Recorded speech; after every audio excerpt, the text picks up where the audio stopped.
Perfect. Well, thank you so much for doing this, Matt. As you know, as I'm sure you're aware, I reached out to you fairly recently because you recently won your event.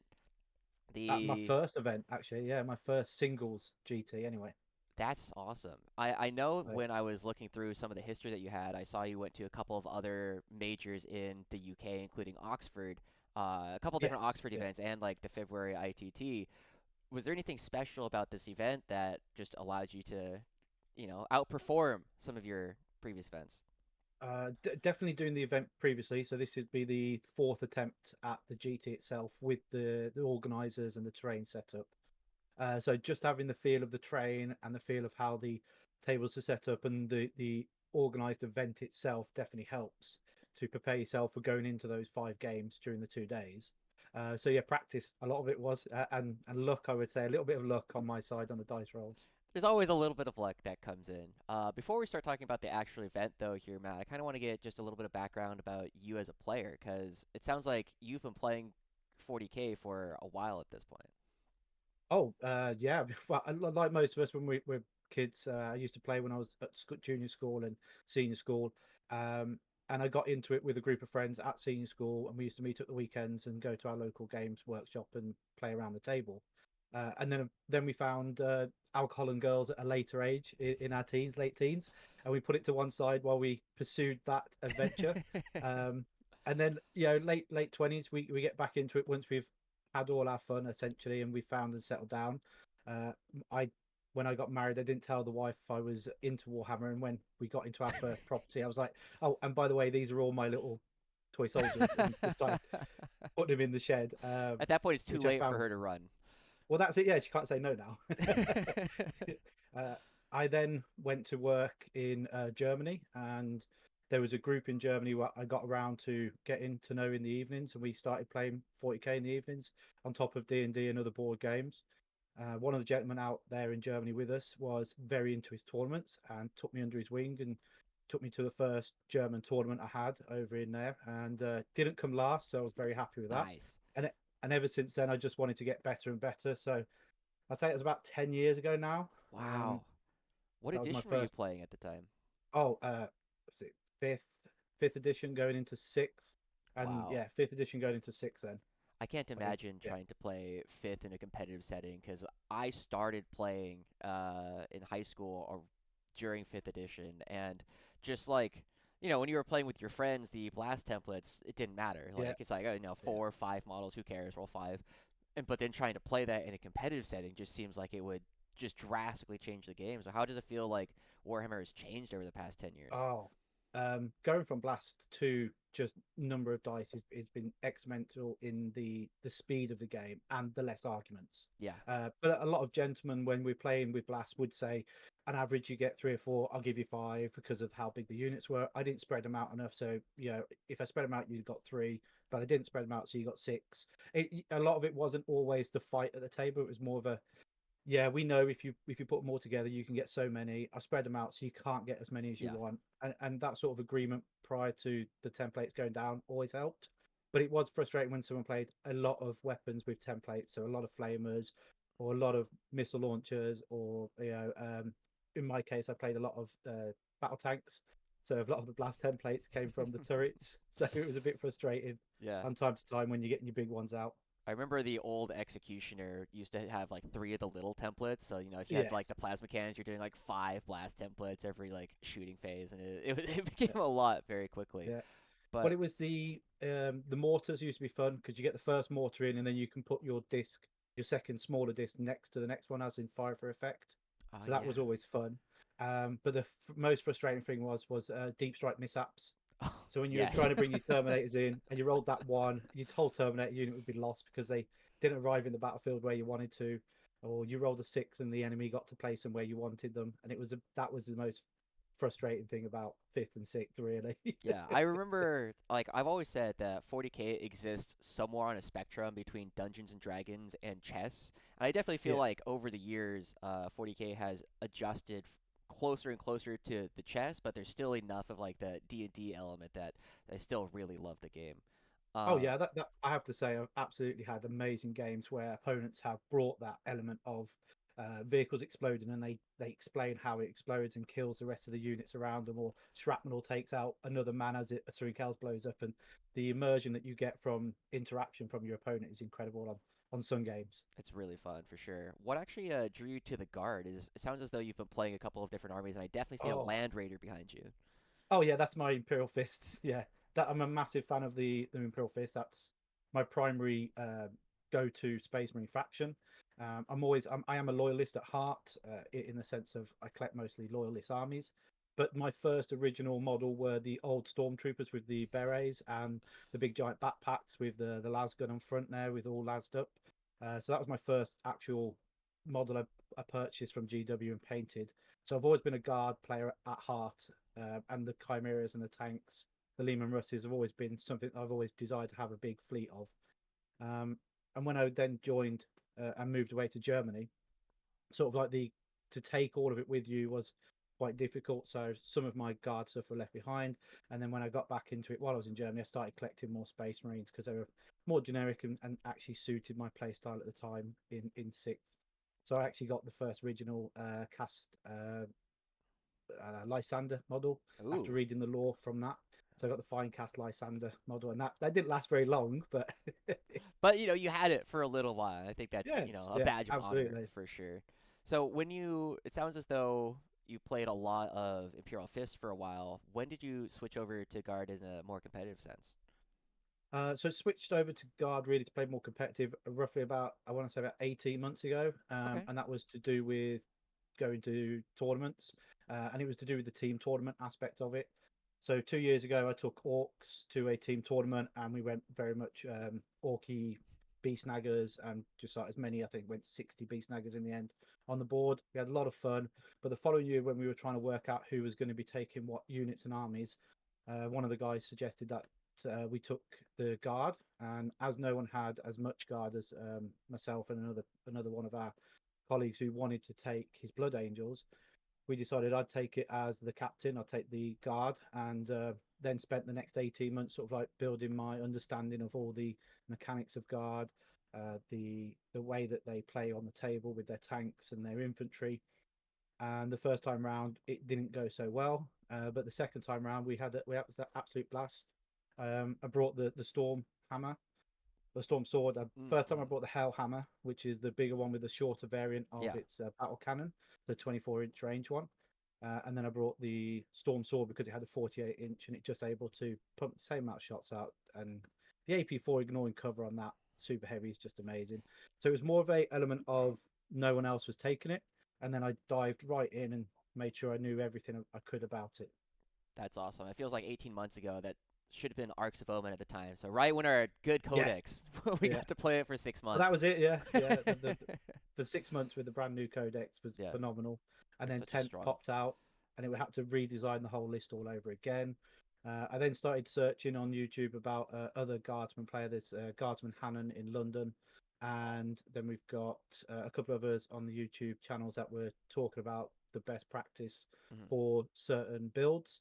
Um, what's his name? I can't remember the YouTube player now at the moment, but he was talking about taking Trojans and bringing out the guard infantry at a certain level at Oh, interesting. 20 with the Lord Solar being the CP that he gathers. So Yeah. I went to look at Lord Solar, purchased a Lord Solar. Then I had to work out the best artillery. So I went to the Basilisk, to the Manticores, and then I looked at the Medusas and the smaller battery from Forge World that you can take for the Basilisk as well because they Oh, were yeah. cheaper in points. And then once they changed the um, points for well, the way the mechanics work for the new edition, I sort of dropped all the artillery essentially. The Oxford one was really where I decided that the artillery wasn't the way to go when I went to Oh, Oxford interesting. GT. It was just I faced off against another Astra Militarum army, and he had two Manticores, two Basilisks. He had the two Chimeras with the heavy hitting infantry in there. Yeah. My The apologies, I can't Kazakin? remember what No they're called. worries. Yeah. Kazakan. Yeah, the two Kazakan Yeah. units. And then he had 15, 6, 9, 12, 15 Bullgryn. And I was like, wow, this is when my eyes opened about how good and strong Bullgryn were on the table. Oh yeah. I think a Because I was lot only of running us, 3 at the time, yeah, I think a lot of the us Unit had 3. that moment this edition where we all just realized, oh my gosh, Bullgryn are really strong. And I think a lot of guard players were really resistant to that for a long time because for a lot of us, Bullgryn weren't kind of that guard fantasy that we had. It wasn't the thing that we oftentimes wanted to put on the table. But ever since I started rolling those 4-up invul saves and just telling people no, like these big fat idiots are just not dead. Like it's hard to put them away from that spot. Oh, absolutely. They have been the bread and butter of the army. I did run 12 for a tournament. We had a lot of fun with them, and that was one of the toys in winter, I think it was. But I was running a different variant of the Stormsword. I was running the Hell Hammer, I think it was, with lots of shots, and I had the had 9 auto cannons in the back of it because it Yeah, was a transport variant. And the super heavy with 9 auto cannons in it, with Lord Solar giving it +1 a hit, was very interesting. But it just didn't have the range, and everything was in this one piece. So when I decided to change it up for the Oxford and bring the infantry, and then I saw what the Bullgryns could do, I changed it up again, went back to the Bullgryn, spoke to another friend of mine who was able to borrow me a few more of his, and I painted up a few more. And before you know it, it was 12 Bullgryn on the table, and they have just been the backbone of the army when it that's comes to awesome. holding that centre table. Even the threat of them, you keep one unit back to protect Lord Solar, and someone comes in to try and take an objective of you. It's just like, no, I'm just going to make all my 4-pin bonds, and that flat 3 damage from long range. It's only 2 now, and I Yep. make a 6-up. I'm only taking 1. The Tyranids absolutely hate them. The Tyranids absolutely hate the Bullgryn, Yeah, they really do. because all their damage is 3, and it's just not enough to flatten them. The same with most of the Imperial armies. They just don't have enough high strength weapon systems to actually do enough constant damage to them.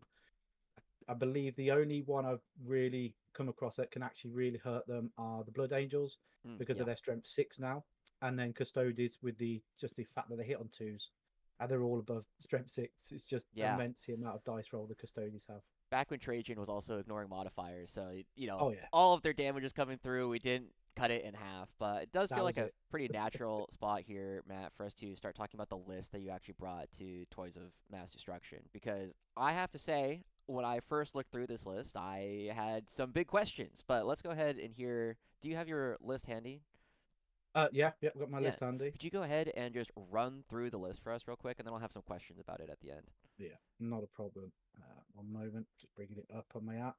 So originally, I was running the 2 little tanks that you can get, the exploding The tanks, Cyclops, yeah. the Cyclops. Mhm. And then once the new edition came out with the fact that they couldn't take it with OC, I changed it for a Commissar. Dropped 1 and took a Commissar. So you'll see in the list that I do have a Commissar, which is I 5 did points have more questions than. about it, yeah. Yeah, he, no word of a lie, he doesn't join any units. He sits in a corner the whole game and just screams. Yeah. So it is a Commissar, the Death Quarter Krieg Marshal that goes with the Krieg unit, Lord Solar, and then the Platoon command with enhanced for the grand strategy for the extra order. I have a Cadian shock trooper unit that's just for the sticky objective ability. 2 Cadian Catachan jungle fighters to go in the Chimeras. And then I have a small unit of Death Quarter Krieg and a large unit of Death Quarter Krieg. 1 to go with Lord Solar, and then the 20 to go with the Death Quarter Krieg Marshal. The 2 Chimeras for the Catachan. The 2 6-man unit of Bullgryn. One Lehman Rust Exterminator. The Stormsword, 2 Tempestor Scions with 5 mans with all the weapon loads out, plasma melter and plasma pistol, and then the Trojan support vehicle itself.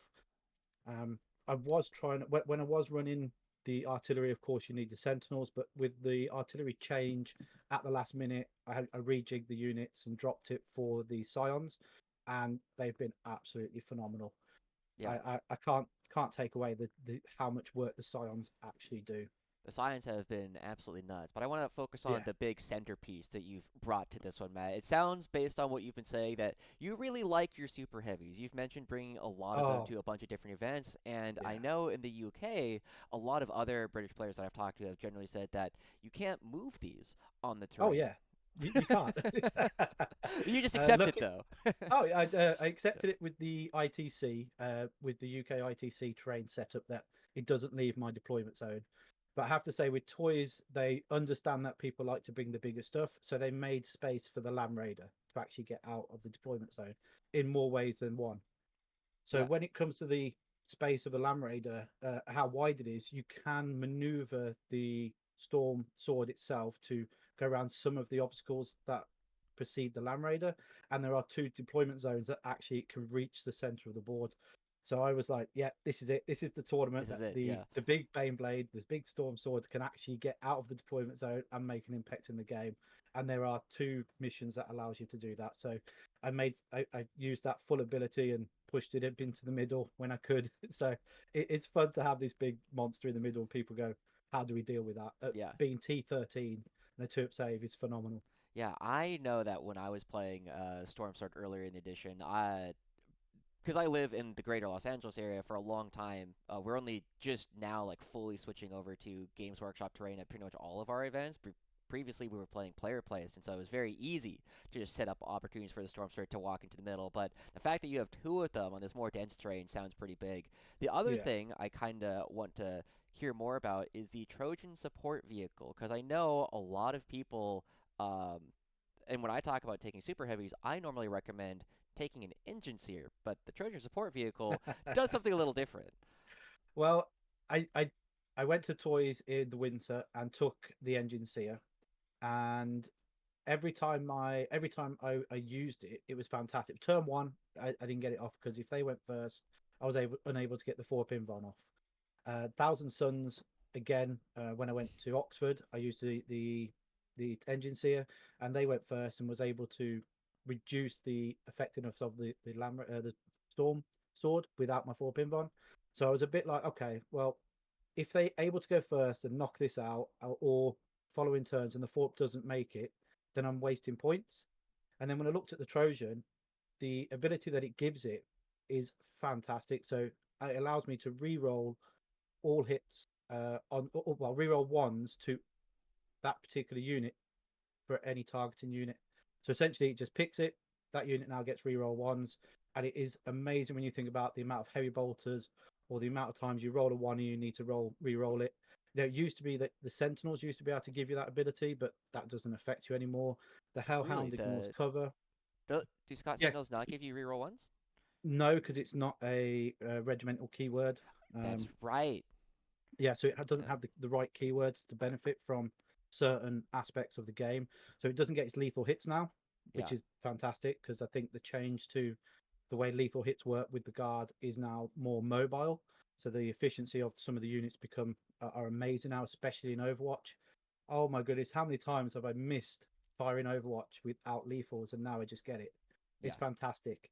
This is one of the reasons why I won the last game was because of Overwatch with the Eldar, and the tank being able to get lethals on their vehicle was incredible. So, but the super heavy doesn't get it. It doesn't get a lot of the keywords. So, just relying on the ability for him to be able to be picked or selected by the Trojan because of the keyword ability and allows him to reroll ones makes the vehicle so much more efficient when it comes to actually targeting and killing, and especially with the heavy bolters. The heavy bolters are so scary when they roll those sixes to explode. yeah. Absolutely phenomenal. I'm double checking because online it looks like the Scout Sentinels just say any Astra Militarum unit. Yeah. So the benefit for the Astra Militarum is you have to have Yeah. line of sight with them. Mm-hmm. And so you're limited with one target. So of course you have to have multiple sentinels to split fire. Where Oh, gotcha. I understand. yeah, Yeah, so this one is it just picks a unit. So you're spending 60 points for the sentinel or 20 points for the Trojan, and then you're looking at putting 6 points for the sentinel, and then 40 points for your engine seer. Your 20 points now over yeah. just to be able Okay, to get that reliability. So where the Trojan comes in to cut the reliability from the sentinel and the engine seer allows you to have 20 points more to spend now, gotcha. um, and it gives you the efficiency you need for that particular vehicle to keep on effectively destroying your enemy throughout the whole game. So I Yeah, broke the army down to what's my killing power, what's my holding power on the table, what do I need to be stuck in the middle and just grinding it out for a couple of 2 turns, and then how do I support all those elements on my back lines. And I roughly broke it down to about 500 points of killing, 500 points of support, 500 points of being the grindy bit in the middle and sustained, um, and then the 250 points for actually going and scoring me secondaries. So that's how I broke down the list, and and try to put as many of those points into those areas to secure those secondary points, which is where the Scions come on, the Cadian shock troopers, the Chimeras with the Cadians, Catachans in allow me then to push out and get those secondary points, and then the Bullgryn to go into the middle or the flanks, depending on the deployment, and just grind it out with other units out there to allow me to push up a little bit further and Yeah. just support the game and keep that super heavy in every game as possible because it only gets about 3 turns of firing realistically. Yeah. Yeah, I mean that's just a big difference. I'm kind of curious, and it sounds like you've broken down the game plan with how you have your different cores of doing things. And I know that oftentimes one of the things that one of my mentors in 40K has really pushed is, it sounds like you have a really good game plan going first, but how does the game plan change going second with this list? Oh, I definitely prefer to go second. Really? Okay. Yeah, Well, the I guess most of the how does it change, between going first in that case? uh, going first allows me to get the board control that I Mm-hmm. preferably like, but going seconds allows me to have the initiative because I have this big super heavy vehicle with the support elements that I have with the army. If I get my scout moves correct with the chimeras, with the catachans, you either have to deal with those because they're going to go and score me the primary, or you have to be wary about where the opponent has to be wary about where he puts his units because my super heavy just comes out and deletes whatever it touches. I don't think I found only one unit I found, which is the Necron monolith, is the only thing that I haven't killed in 1 turn with the super heavy. Everything else just gets obliterated. So you have to be very very wary about where you're putting your units against me. Otherwise, I just tear it apart essentially. Yeah, makes sense. Now, with this list, are there particular matchups that you were targeting and any matchups that you were trying to avoid ideally? So I did have a real think about this, and the only real matchup I'm really scared about is Custodes because of it's so swingy that 4 pin bomb. They match me out on the OC on the objectives. They pretty much destroy anything that puts in front of them with the fact they can re-roll, they can shoot again. So if it's a heavy infantry unit, then I really do struggle because of the 4 pin bomb. They can if someone just rolls those four, there's not much you can do about it. We know that with the Bullgryn, the fact they just tank so much. When you've got that as a whole army wide aspect, it's quite daunting. And the hardest thing, I think it's a bit different now. I haven't faced them with the new change, the fact they haven't got the heroic intervention as much or the fight first. So there may be some aspects now that I could probably deal a little bit more damage. But the 2 up 4 up is a real struggle to get Yeah, through. I mean that makes a lot of sense because I know you always say that it takes a little bit of luck to win a GT, right? You can feel like you've done all the prep, you can feel like you have the best list, you can feel like you're playing well that day, but sometimes you just hit those matchups. I know that when I go to GTs, oftentimes do a lot of prep by looking at what other players are coming, what kind of armies do they tend to bring, what kind of specific tech pieces do certain players like to bring. So I try and plan that way at all. Was that something that changed any of the parts of your army when you were doing prep for your event? Not so much with the armies being taken, but with the players. Mm-hmm. They play a certain way of the game. So the last player I played, which was Chris, I played him previously, and he's very reserved. He plays trading pieces, so I knew that I had to trade with him well in the last game. Otherwise, he would outscore me towards the end. So knowing the players as much as the armies they're bringing is quite vital. Um, I got lucky with the matchups at the right times throughout the tournaments on the right um, terrain setups. So game one was against Orcs, and they brought a load of beast snaggers beast snagger boys on the Squigog riders, and it was very hard for them to maneuver on the first one because it's quite a narrow Mm, alleyways for everything to move through. So I got lucky; they were sort of held back by their own forces, and I was able to chew through the first wave before it got to the second wave. Where game two was very open, but it was against Blood Angels, and so I had all the firing lines against the Blood Angels because it was just such an open terrain setup that no matter where he put his Death Company, I was able to pick them up in one round of shooting with the Stormsword. And that's quite devastating when you see a Death Company with a chaplain yeah. and you're just firing one of your vehicles at them and just removing 9 Death Company Marines. He was a little bit upset. Just and that's with the reduction in damage with the heavy bolters. I was just able to choose through so many. Yeah. It was unbelievable. And then game 3 against the Tyranids, it was a monster build, and I went first. That was my only game going first, really.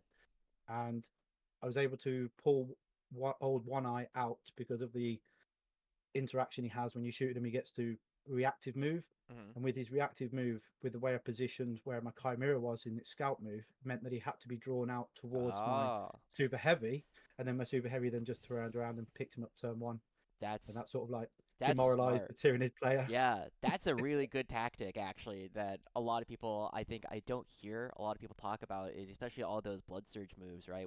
Yeah, Whenever they do happen, the attacking player actually has a lot more impact over where that unit goes than they oftentimes think about. And so I love the fact that you're doing that, just like pull it out. But let's talk about the last two games a little bit. The next one you had up against Space Wolves, I saw that it was Champions of Russ, and yeah. I don't think I have no idea what that detachment even does.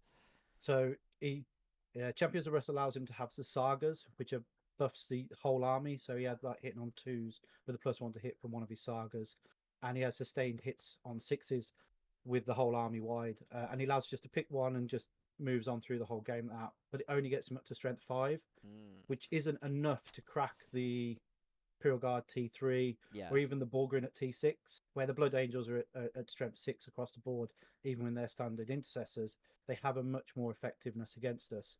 So when he actually moved his Land Raider up into the middle turn 1, and then I was able to destroy it in my turn 1, he then charged me with 3 of his Wolf Guard units and captains inside them. hmm. And he hit the first wave of my infantry, and I heroically intervened with the Bullgryn, and he killed one Bullgryn. It was one of those where he flanked me on one, killed the Chimera, charged the infantry, killed the infantry, but the Bullgryn just stood their ground and just swung back at them for 2 turns and absolutely obliterated them. Yeah, The Bullgryn were the key to that because of the teeth, the strength 5, even hitting on 2s, the exploding 6s, the wounded on 5s is really tough for chainswords yeah. just to go through. So it was really scary because I had to use secret mission in this one. Okay. So I took the secret mission. He was outscoring me on primary all the way through the game up until turn 3, 4, and 5, where I was able to get a 16, a 2, and a 4, which allowed me to do my 20. I took the secondary, which allowed me to then hold all 3 of the objective in no man's Mm. land. We were playing supply drop, and allowed me then to get the 40 points on primary, which just tipped me over the scales to win. But that was again Yeah, going second. I had to plan that out, yeah, so I had to allow him to come on to me, then be able to push him back with the Bullgryn, and then just had to rely on the sticking power of the Bullgryn for 2 turns, and then the 20-man blob of Death Quarter Krieg on turn 4 came out at the bottom of turn 4, came out and charged his what's the dreadnought. He's got the epic Bjorn. hero dreadnought Bjorn. Yeah. So my 20-man Death Quarter Krieg charged Bjorn, and I was Mm. like, okay, well Bjorn's got what, 6, 7 attacks. Let's Cool. say he kills 5 in the shooting phase, and then I bring back D3 because that's what Death Quarter do. Yep. Let's say you kill 15 in 2 rounds of combat and shooting. I still got 5 and a Lord Marshal there. I still out OCU for 2 turns, Yeah. and that was just enough to pull me across for the secret mission.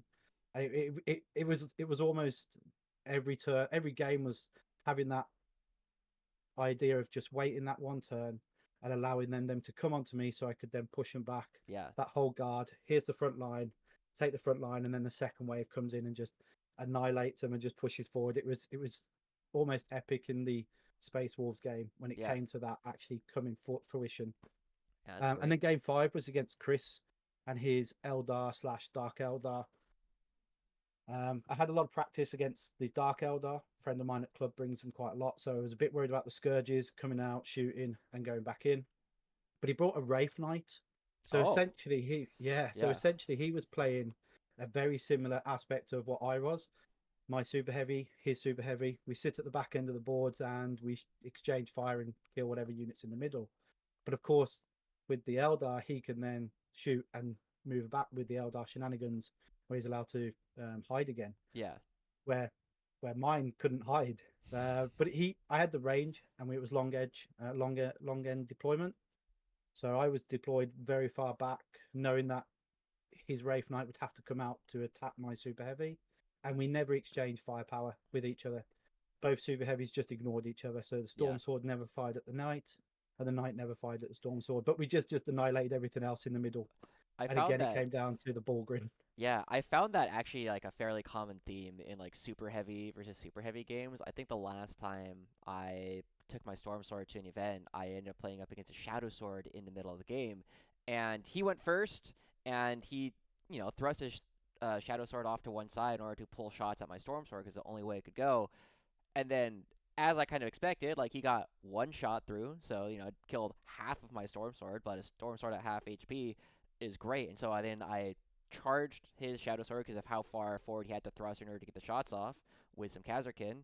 And then my Storm Sword killed the rest of his army because the Shadow Sword Yeah, could never pull line of sight again. And I've noticed that a lot. I think the only real army where my Storm Sword has historically shot at a lot of these other super heavies is Knights matchups because, well, yes, they're going to thrust them in your face. And if they don't, they're just going to lose. So, no, um, absolutely.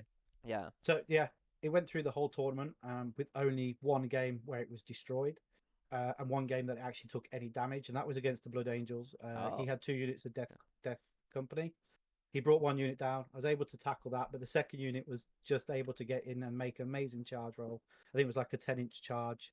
And if you don't know what Death Company do when they charge, they're absolutely insane. Yeah, the charge mortals is pretty Yeah. cool that they have.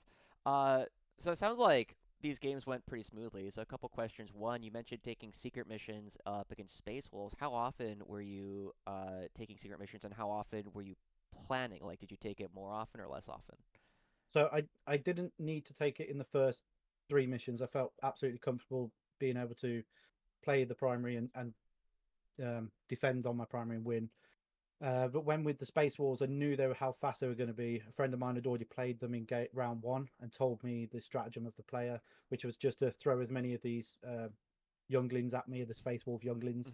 Hmm. And I thought, well, okay, then I'll sit back, I'll hold one or two. I only have to score 20 in my mind for primary. Knew I was going to be taking the secret mission, and then push the rest of my army forward in round four to secure that 40 points on the primary, and then just fingers crossed that I was able to pull the right secondaries. I've got to say, with the new way that the secondary pulls work, in the fact that you can now just spend a CP every turn to pull a secondary if you don't like it, and spend that CP to bring another one out, and not being restricted to one. I think that's new orders. Hmm. Yeah, new orders. It is phenomenal. I used that 3 or 4 times in the whole tournament, and 3 times in one of the games where I spent that every turn because I wasn't able to score them, and absolutely made a massive difference. I did look at the new Pariah Nexus and the way that the missions ran, so that made a massive impact, especially with Curl the Horde. I brought the 20-man blob on purpose to ensure that I had a unit on the table so that card couldn't be discarded. Yeah, And it's really difficult to take that 20-man blow up of this Death Quarter Krieg down, especially with the 5 in Feel No Pain from the Marshal in there. yeah. But yeah, the secret missions, I only planned it for the Grey Knights, the Grey Knights, the Space Wolf, sorry. I did consider it against the Eldar to take it, but he had a lot of units still at the end of turn three that were able to outplay me towards the end. We did say it in turn three that the game was going to come down to a 9-inch rerollable charge, Oof. and when he took out the 20-man blob, I did reinforce the 20-man blob, brought it on from one side of the board. I made a 9-inch rerollable actually because I failed it the first time round, which allowed me to secure all the objectives on turn four, which meant Wow. that his turn five he had to then come out and attack me, otherwise I would win the game automatically. And again, the 20-man blob is just so hard to chew through, especially Yeah. towards the end of the game. You're just running out of shots It's a and lot of guns. bodies. Yeah, that's really cool. Favorite? Do you have a favorite moment that you had throughout this event? Um, Favorite moment was there's so many. I There's so think many. yeah, the Yeah. first one when the orcs came at me, Mm. Rosie, who was playing her orcs, she brought out two kill rigs and threw them straight into the middle, and I Oh. blew one up with the storm sword, Yeah. and it exploded and started doing damage to everything around it. No. It was proper orky in the way that Yeah. everything blew up. It was phenomenal. The Blood Angels, with the fact that I heroically intervened with Lord Solar when he charged my Ooh. Death Mm. Company, and Lord Solar killed 2 of the Death Company Marines in combat. Uh, And then again, it happened against the Space Wolves. He heroically intervened when the Bullgryn were charged on turn 3, killing a couple of the Space Wolves there as well. So Lord Solar, I think, totaled about 8 Space Marine kills It's throughout the pretty whole good. tournament. Yeah. So I was really chuffed for a little human on a horsey, Yeah. in Not, that sense. I remember in ninth edition during Arcs of Omen, like Lord Solar was actually just this melee beat stick, and a lot of other opponents didn't really expect it. And then it's like, well, I'm going to charge you with Lord Solar, and could you just take 7 damage for me? And they're just Yeah, like, yeah, huh, that guy actually hits? yeah. Yeah, and he does everything else, but that's awesome. The other thing I kind of want to ask is, were there any like special tactics? You mentioned in your Tyranids game that you use the Blood Surge against your opponents. Are there any other special interactions you had either with your army or the other armies that you think would help other people just play a little bit better? Um, the Space Marine Captain ability to go Super Saiyan, essentially, Mm, where he's able to get the extra 3 attacks and devastating wounds. I think they are a phenomenal aspect of the game, especially when you match them up with Assault Intercessors. mm. I think that's something that people don't always use. The ability for the Tyranids just to battle shock you. I mean, Yeah. he battle shocked Was me there one anything? Is there turn anything up. that we can do as Oh, guard players that you oh, found as really guard helpful? players, Yeah. uh, definitely look at the new Tempest Scions. I think Yeah. they're going to be massive with the sustained hits at the moment that you can get from the command squad. People are talking about the Lehman Russies being cheaper to bring for 170 points, but I'm thinking that a Tempest Scions unit at 170 points with the command unit. So you're looking at 10 Scions with a command unit coming down, getting lethal hits now because with the orders hitting on twos, Yeah. re-rolling ones with sustained hits are going to be extremely viable now, I believe. Uh, yeah, I think I'm looking more into the those type of units now for the flexibility of the movement aspect. Yeah. Um, we don't have enough speed at the moment, so maybe looking at bringing the horses into it. Oh, what are they called now? My The Rough apologies. Riders. That's okay. The I Rough mean, Riders. I'm a big Rough Riders apologist. It's a little bit harder now that the reinforcements changes come through, but let's go Yeah, ahead and transition then into the Pariah Nexus more generally because you touched a little bit on the fact that born soldiers on our infantry didn't really exist for most of the edition so yeah, far, but like yeah. you said, born soldiers now on our Scions is doing a ton of damage. What are your thoughts on the born soldiers in particular for our squadron units? How has it affected your calculus of the game? Losing the born soldiers on the vehicles to hit infantry is really tough because they were our primary factor in killing infantry with our vehicles.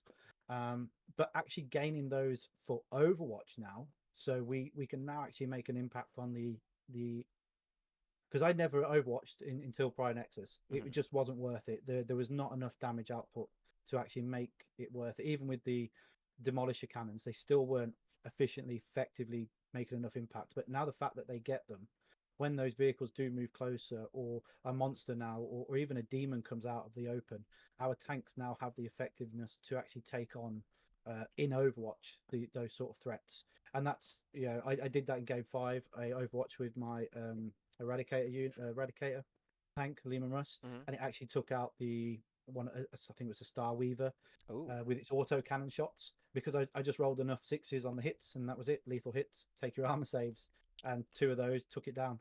yeah, So and it happens more often than not, especially with Marines moving out there now with their impulsors.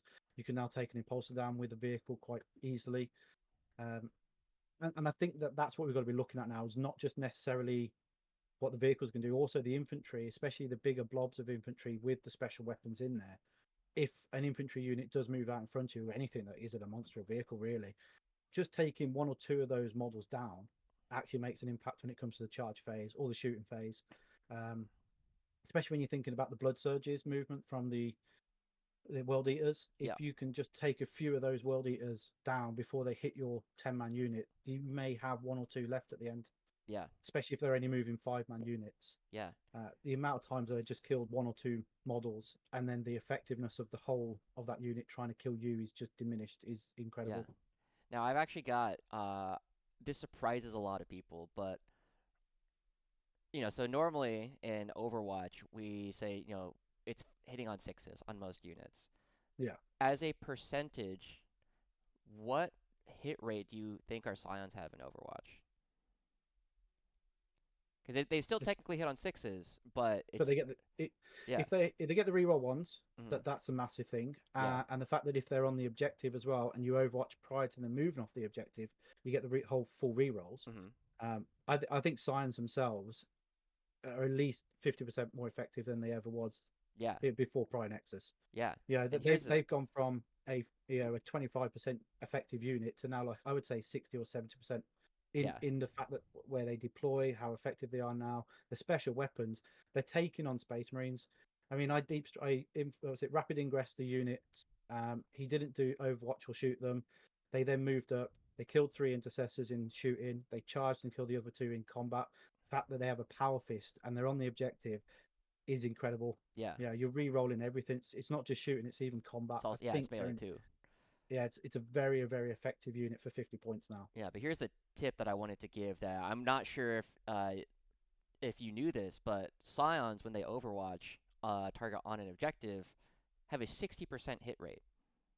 Yeah, Yeah, like it's yeah, absolutely it's ridiculous. insane. Yeah, Yeah, if you get the rerolls and you have the sustained, 60% of your hits, that's nearly hitting on threes, right? yeah. Like you just get an In extra. Overwatch, Yeah, yeah, exactly in Overwatch. It's absolutely crazy. Like, yeah, oftentimes one of the questions I'll ask at the beginning of the game is like, "Do you have any Overwatch to think of?" And they'll point like, "Oh, here's my flamers, here's this," and then when they ask the same question back, I'll point at my slimes and be like, "These guys still hit on sixes, but they will mess you up." So yeah, yeah, just be careful moving around these guys because even if they're not an objective and you're only rerolling ones, you still have about a 30% hit rate. So it means that you're functionally overwatching on fives there. Um, I mean, the one stratagem that I don't use as much, and I think I will now if I move into more of a Scions unit, is the overlapping fire. oh, The fields fact of that you fire, can yeah. now get the filter fire, Mhm. because if you get 2 Scion units down and then you have a 50-point unit supporting a 170-point unit, and then you give them the extra AP after firing, you're now getting hotshot lasses at AP2, melters at AP5, plasmas at AP4. Yeah, It can become just insanely powerful yeah, from that one unit. It shouldn't be a difficulty to understand that it picks up anything it shoots at. yeah. Let's move on. I want to be respectful of your time. So there's a couple Yeah. other things I want to talk about in Pariah Nexus. So the first one is the reinforcements change. How much of a reinforcements user were you before, and what do you think Oh, about it now? the reinforce. I didn't spend any CP on anything else. I Yeah. know that sounds silly to say, but I had Lord Solar, and by turn 4 or 5, I was up to like 8 CP, waiting for units to die, Yeah. so I could re-bring them on. And I would throw units in combat, knowing they were going to die, just to bring them on, or tempting the Overwatch so I could bring them back in the movement phase, and then get someone killed in the charge phase, and then try and get someone killed in the fight phase, Yeah. just so I could bring the units back Yeah. every time. It changed the game so much for the guard only being able to do it once. I won so many games previously being able to bring 3 or 4 units back and making those 9-inch charges on your opponent's backfield objective towards the late game. I went from trying to do 3 or 4 units to now only focusing on one, and then Mhm. trying to work out what unit I wanted to put in the middle of the board to throw away, essentially to get those units in reserve so I could bring them on in turn 5 for that late game Yeah. change of win. And I found it really difficult to work out the best unit. So I've tried Scions, I've tried the Catachans, Mhm. and purely just aspect of the amount of impact it does have. It's the 20-man blob of Death Quarter Krieg every turn. The fact that Gotcha. they come with 2 plasma pistols, 2 melters, 2 plasma guns, 2 flamers. If you drop the Vox caster, that is, you get the extra heavy support Yep. weapon. The firepower they can put out is just insane. So only having one really hurts, and then trying to focus on where that unit is coming from, it also plays into how reserved I am where the units are going on the table to make the impact. So I know that I needed the unit to die in a certain phase, so I just put move move move, advanced them into the middle, made them on the center objective to ensure that the enemy had to target them to particularly take me off the objective, Yeah. and put all of them on there when they started shooting them, take them off which models didn't. So forcing them to kill them meant that I had the opportunity to late game bring them back, Yeah. and that was a sort of in my game plan to ensure that the best results for us was made. Um, it does change the way. It doesn't give you that same feeling of here's the first wave of guard, here's my second wave, but it does mean that the guardsmen actually have more value Yeah. as a commander now, and that does make a difference. How does it feel then, because it sounds like you and I played fairly similarly with just like flooding the board with so many reinforcements targets. But now we have like 6 sector CP every game that we were spending on reinforcements. What have you been finding yourself Absolutely. spending the command points on? Uh, Overwatch. Um, I've definitely considered. I have used them for grenades. Again, that's one of the ones I'm now feeling more confident in using. Even though we are restricted now on how we use grenades, can't advance, can't fall back, but Mhm. that's definitely one that the Catachans use a lot when they get out of their chimeras. Overwatch.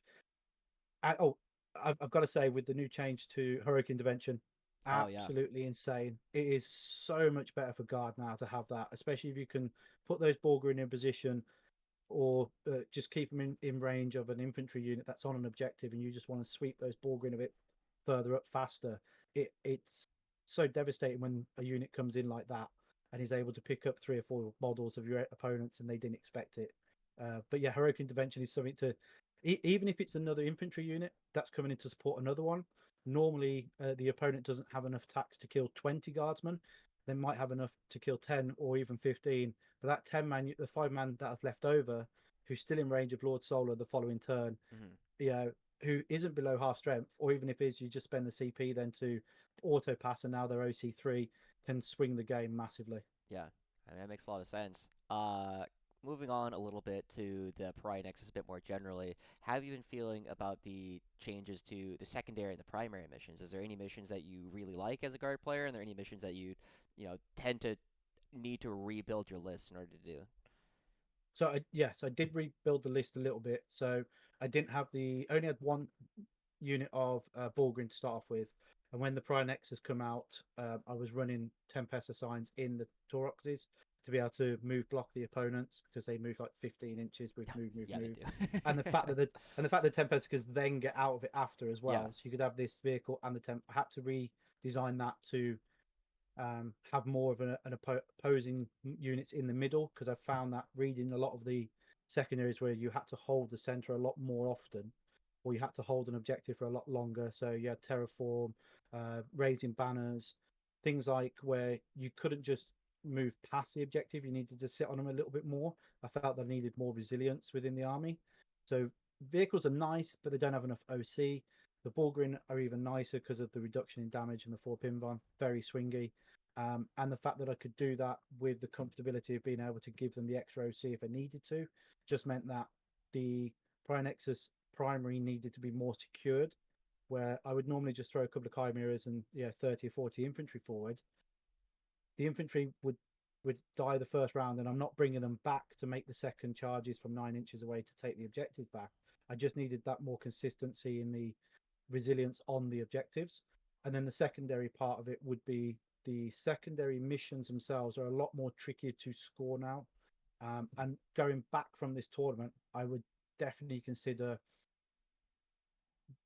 changing some units to have more flexibility. I need more speed. That's the Mm. big key.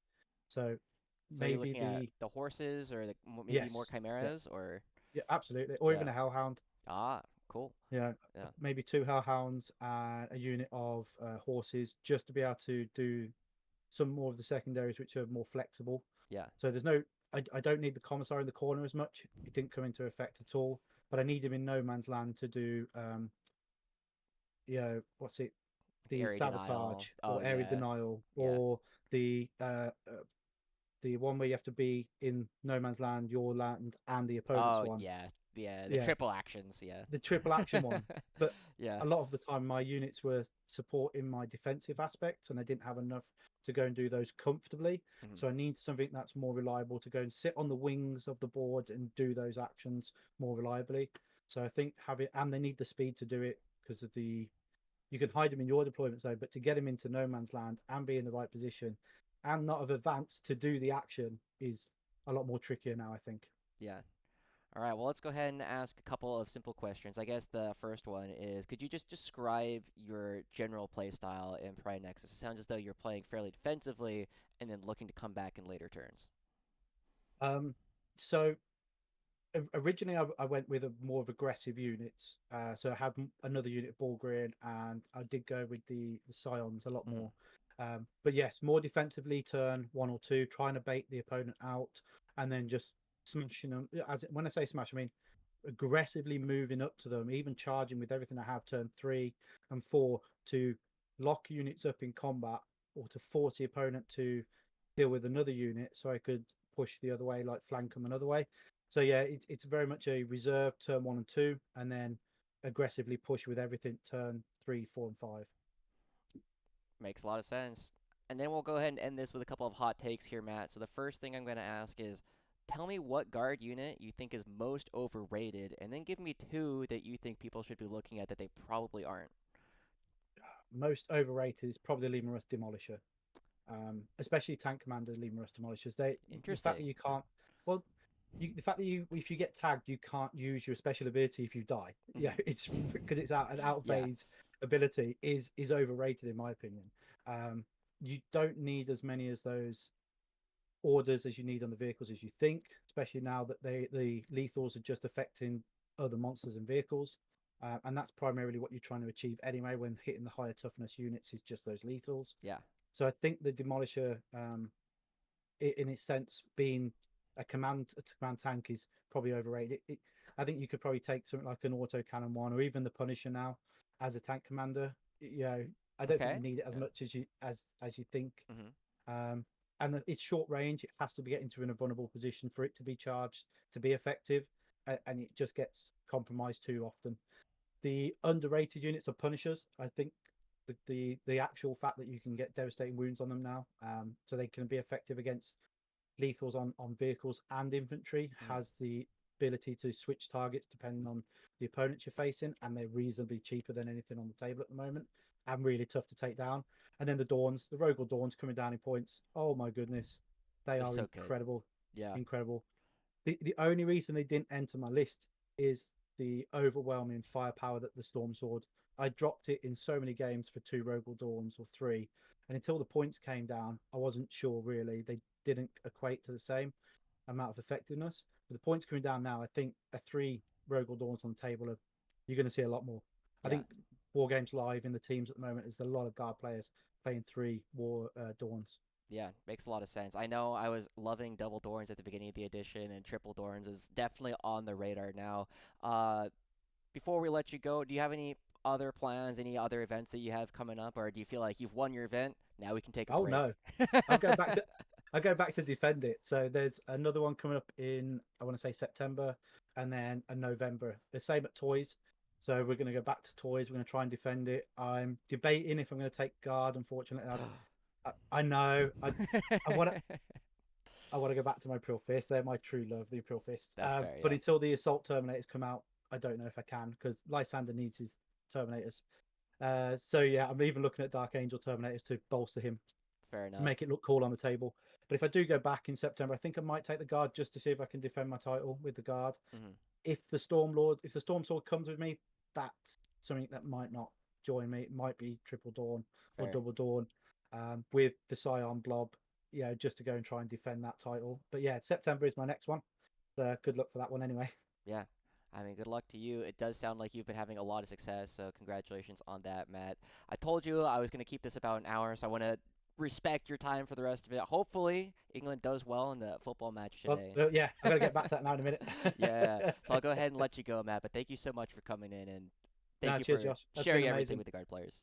Yeah, All right. reach out if you need anything else, and if I win again, I'll get him back in touch with you. Let you know. Absolutely. All right, thank you so much, Matt. Have a good one. Take care, Josh, and bye. All right. I hit the stop recording button. So Awesome. you are good to go. Thank you so much. Have fun with all your mates. No, And no, thanks. Yeah, I mean the teams is where it all really started for us. For the getting back into the tournament scene. So, and it's been amazing to